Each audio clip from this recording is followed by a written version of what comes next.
Listen to the Vibes. Welcome, everyone, to another episode of Listen to the Vibes. I'm very happy to welcome here Ingo Schulmeyer. Now, you are a financial freedom coach and six-time Ironman. That's correct, yes. Well, tell us a little bit more about yourself.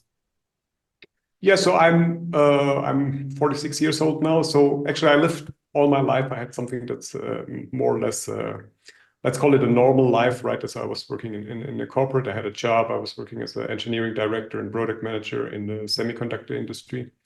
And I was pretty successful, but then, I mean, it didn't really fulfill me.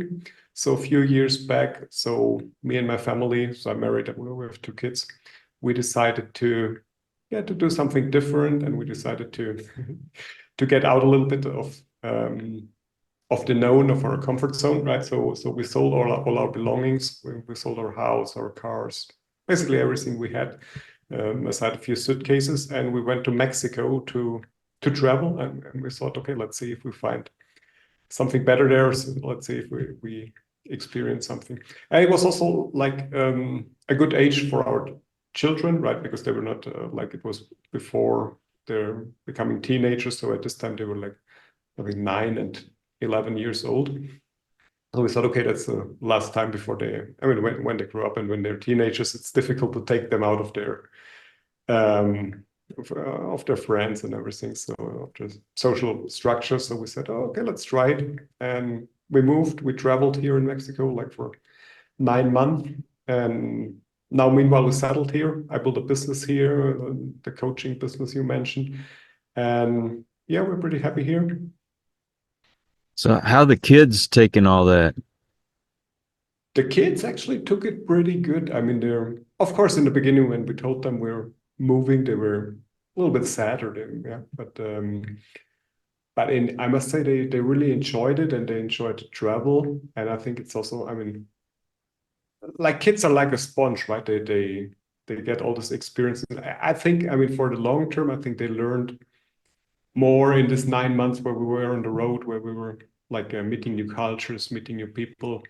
They learned more there than they learned in whatever 2 years or 3 years in the school, right? Because they experienced so much, and they picked up Spanish so quickly. I mean, they're really like, I mean, they're fluent now in Spanish. Then we were traveling like for 9 months, and then we came to this city that we're living in right now. And we thought, okay, we had some friends here. We met some other people, and they had also kids. They went to some nature school. It's a school in the forest, like a forest school.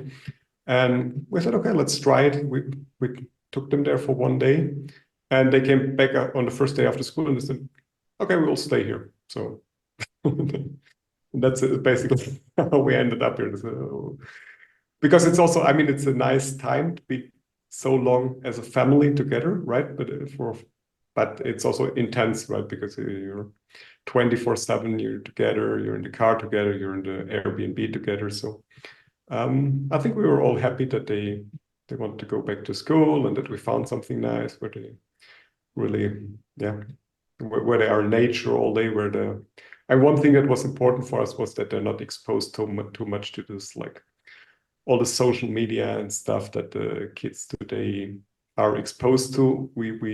I mean, you cannot completely avoid it, but we said, okay, let's at least do our best to bring them, like, to experience nature, to experience their childhood in the best possible way. And I think they're really happy now. You know, we recently had a hurricane, and thank God our lights never went out, but our internet went down. So no computer, no TV. Basically, you could call people, but there was only so much you could do on your phone. But I found that to be a positive, because we actually sat down and spent time together with no distractions. And I mean, we really got to talk, and I think we got closer as a family. Right. With doing everything you're doing, has that brought you closer together as a family? Oh, the traveling, certainly, yes. Because before in my job, I was also working a lot. I was traveling a lot internationally.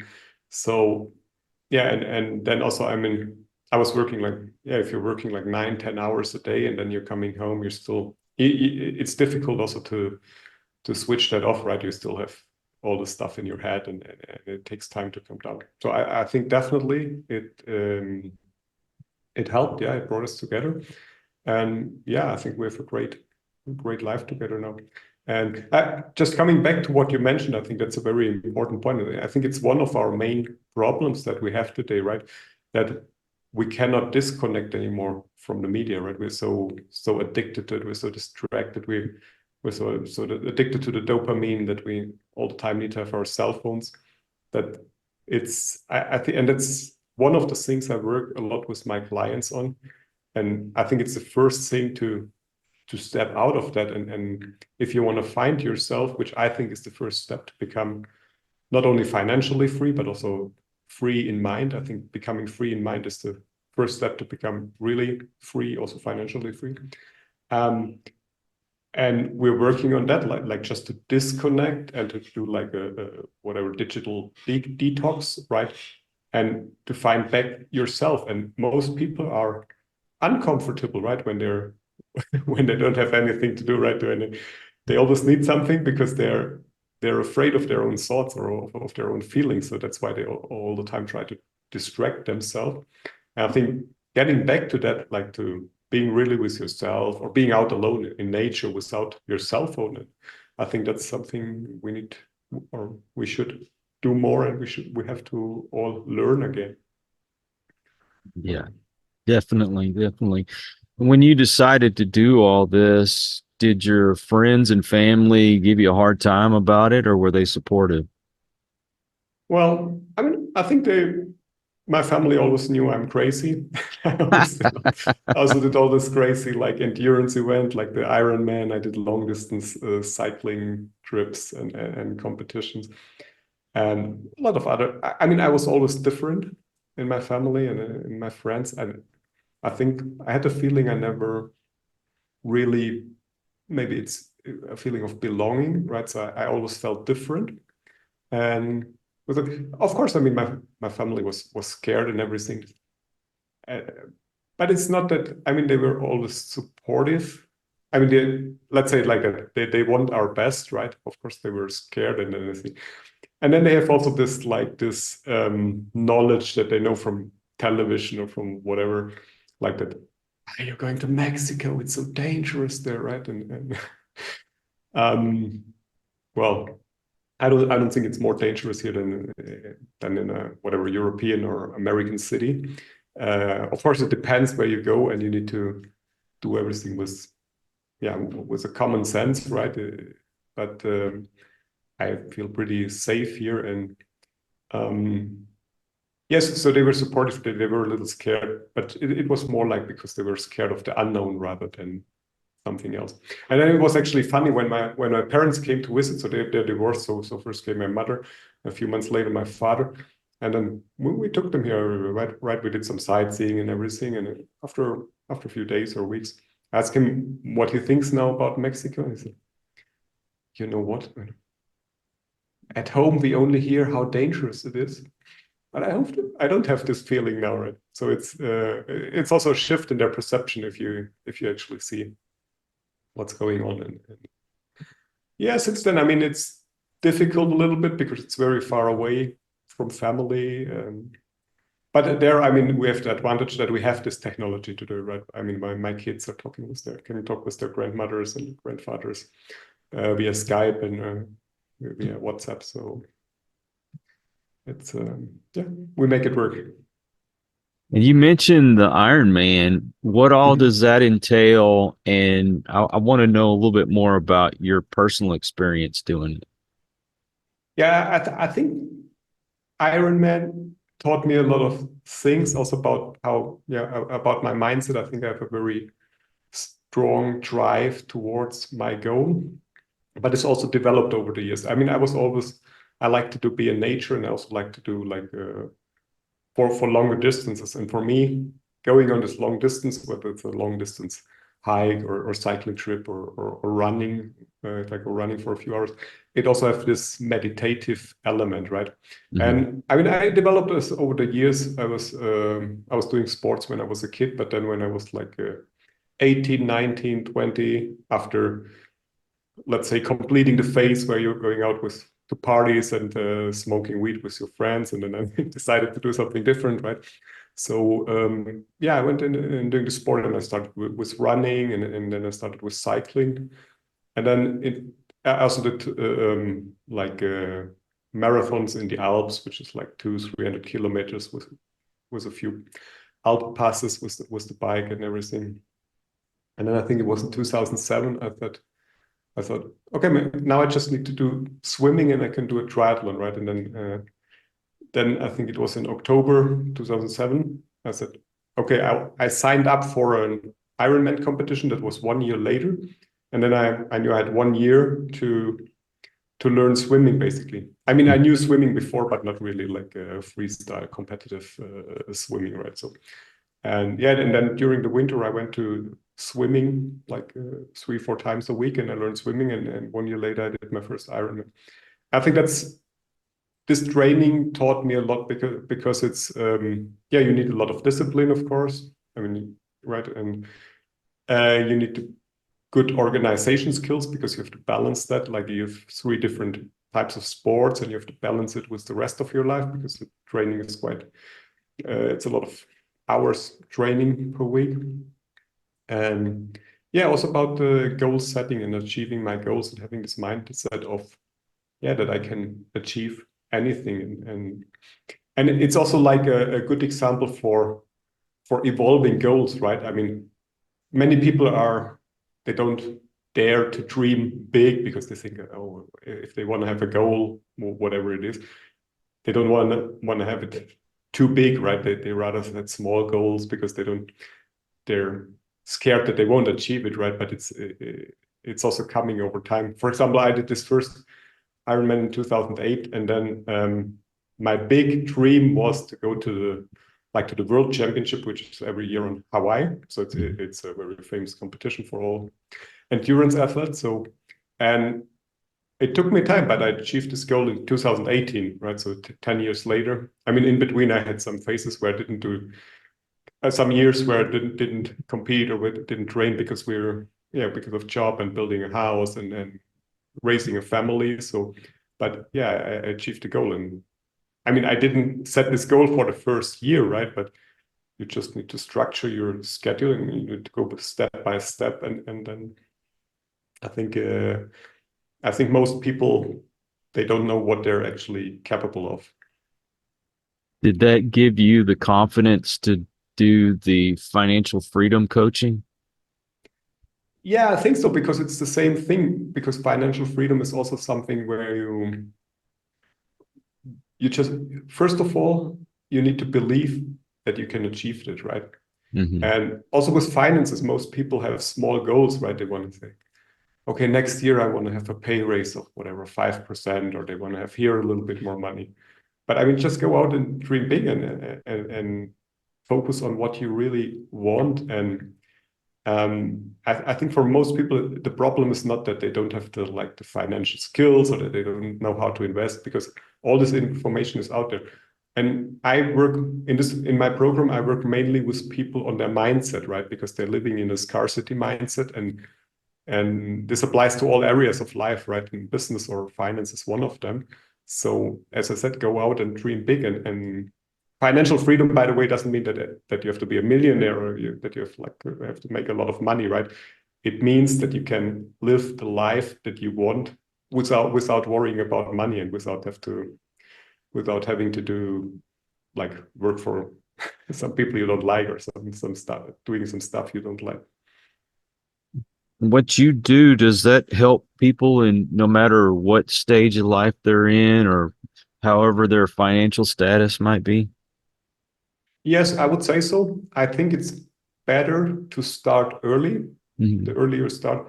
I mean, for me, it took also many years, right? I told you I was working for more than 15 years in a career. I made a good money, but I wasn't really happy with that. And I also wasn't yeah, I wouldn't say I was financially free.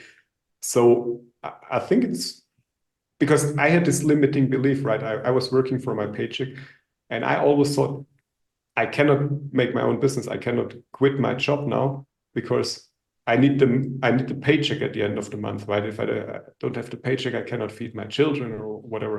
I don't have money. I can't pay my mortgage anymore. And it took me many years to understand that. And only like 4 years ago, we made this decision, and it worked, right? I proved myself wrong. So, and that's the point. I mean, the longer you stuck in these beliefs, the more work it is to get back, right? So if you start early, it's better. But also, if you're older, yeah, it's never too late, right? I mean, there's the saying, right? When was the best time to get started? It was 20 years ago, and the second best time is today. So, What would be your advice for someone that is struggling to get by? struggling to get by financially, you mean? Mm-hmm. Yeah, I mean, there are a few steps to that. I mean, first of all, you need to, I think it's always important to understand your own situation, your own financial situation. Mm-hmm. Because I think most people, they're not even aware. I mean, most people that struggle or that are in debt, right? They're not even aware where is the problem. So I think to become aware of this financial situation, I mean, where do I have debts? How much I'm spending actually per month? How much income do I have? And starting to track that. I mean, this is more like let's say the logical part to that, right? To understand your finances, but it also helps you and to see where you're losing money actually. A big problem is having all the debts, right? With all these credit cards. We're paying a lot of interest on that, and we're actually paying, yeah, we're pushing the payment into the future, but it doesn't really help because it stays with us for much longer. So I think the first step is getting out of debt, and then from there make a solid plan for that. And the second part that I'm doing in parallel is working really on this mindset, right? And really understanding what you can do with the means you have right now, and where do you want to be. And first of all, I wouldn't put a timeline behind it because it can be in 2 years or 5 years or 10 years. This depends on the situation. But from there, to understand what you need to do to get there, right? And this can be different things. This is very personal things, or very individual. So starting from there and understanding what do I need to do to achieve that. And then you still can make the decision if it's worth for you to get there, right? I mean, how much time you need to invest. And that's why I said before, I mean, not everybody needs to be a millionaire, right? Because this also requires a lot of time. Many people are just happy if they can spend enough time with their families and having a decent life and don't needing to worry about money or debts or something like that. You are a digital nomad. What is a digital nomad? Digital nomad. So I think I'm not 100% a digital nomad because we settled here right before we were traveling. So now we kind of decided that we will stay here at least for the time till my kids are going into the next phase. So now they're like 11 and 14. So we said, okay, till they finish school and everything, till they basically leaving the nest eventually. If they do, I hope this is very late, right? But who knows when it will be. So we're staying here. So a digital nomad is basically somebody that can work location independent, I would say. Okay. And that's, I think, one of the great advantages of the technology today. Many jobs can be done from anywhere in the world, right? And we can travel, we can have our laptops with all our equipment. So, and I love this because it's also freedom. It's my freedom to decide I will stay here for a few years, and it's my freedom if tomorrow something goes wrong, I will go somewhere else, take my family and go somewhere else. So that's the freedom of choosing the place where I want to live. If you have everything, going for you, you're living a comfortable life, why take that chance? Is this just to prove something, or is there more to it? I had a comfortable life, Mm-hmm. but I don't value comfort that high. It's not so important for me.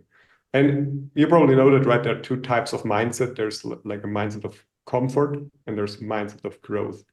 And I think if we want to grow, which I want, is my philosophy that I always want to grow. I always want to learn. I always want to develop. I always want to change. I'm doing different things and I'm doing decisions. The other thing you said, I mean, right, there is a risk to that, to moving. But I think most people, they see the risk of making the change, but don't see the risk of staying where they are.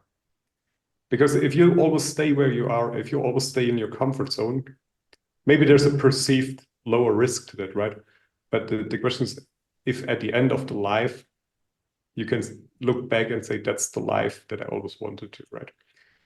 You have your job, you're coming home, you're making your pizza, you're watching Netflix, you're going to sleep, and you repeat that. That's okay. If that's okay for somebody, I'm not judging that, right? But I'm just saying it's not my way of life. I don't. It's not working for me. I always wanted to see differences. I always wanted to expand my mind and to do things differently. I think the risk of that, I mean, there's also a risk if you stay in your job, right? There's also a risk. Oh yeah, definitely. There's a health risk. You can have health issues tomorrow. You can lose your job tomorrow. Everything is coming with the risk, and everything is making a decision, right? If we decide we stay or not, even if we don't make the decision is made for us, right? Because we only have one life, right? And we need to decide what we want to do with that. Did you have a backup plan in case this didn't work out? Yeah, that's the cool thing, right? Because we thought, because I told you about this limiting belief and this fear of leaving. And we said, I had, of course, these thoughts. We thought, okay, what will happen if it doesn't work? But then we changed our mindset. We changed our perspective on that. And we said, in the end, and this was actually very good because suddenly it's not so risky anymore, because we said, what is the worst thing that can happen? And we said, okay, the worst thing that can happen is that in 1 year, we didn't like it and we didn't make it there. And then we can go back and we look for new jobs and we continue our lives like before, right? So, and that basically means your worst case is just having like a 1 year vacation. And of course, I mean, we had some savings in that, so we could manage that for 1 year. But yeah, I mean, that was our worst case scenario, and suddenly it's not that bad anymore, right? Because if you always have the option to go back and looking for a new job and then do the same or do something similar, that it's then you're not losing anything aside this 1 year. But of course, I think you should try things and you shouldn't give up too quickly. And we're not doing that usually. But I'm also would say, and this is also important for taking people's fear of making decisions, right? Many people think a decision is something that's they have to stick with for till the end of their lives, right? But I think if you make decisions, so sure, stick with it for a while. But if a little down the road you will find out it was the wrong decision, so okay, you make a new decision. I mean, you don't have to stick with that. Right? I mean, if you really don't like it, if it's really wrong, and do something else or adjust the decision, right? Wow. Right. Now, do you have a website? I have a website. Yeah, it's called thesmallreset.org. I'm also active on Twitter, and I have a YouTube channel where I also do a podcast where we're talking a lot about personal development also. Does it cost anybody anything just to initially talk to you? Oh no, it doesn't cost anything. You can also book a call there. We can have a 30-minute strategy call. I offer that to all clients. And actually right now I offer a 2-week free coachings with including 2 one-on-one coachings. The total program is for 4 months, like I call it Path to Financial Freedom. I offer this 2 weeks for free because I think coaching is a lot about trust, right? And you need to know the other person. It's not that I have skills or something like that. But I think it's a very personal situation if you want to work with somebody for such a long time, I think it's important to know the other person, and that's why I'm offering like a free trial. And yeah, I will put all of these links in the description to make it easier for folks to find you. Ingo, this was really inspiring. It makes me want to go do this. thank you. You should. Well, I appreciate your time and spending it with me today. Yeah, thanks for the invite. It was a pleasure. I also want to thank all you folks out there. If you are new to the channel, I hope you'll come back. Please hit that subscribe button. And for my regulars, you guys are awesome because you make it possible for me to do this. Until the next one, everyone, please take care. Be kind to one another. God bless and peace. We hope you enjoyed this episode of Listen to the Vibes. You can catch us on Buzzsprout or wherever you listen to your favourite podcasts, and on YouTube. Follow us on Facebook at The Vibes Broadcast Network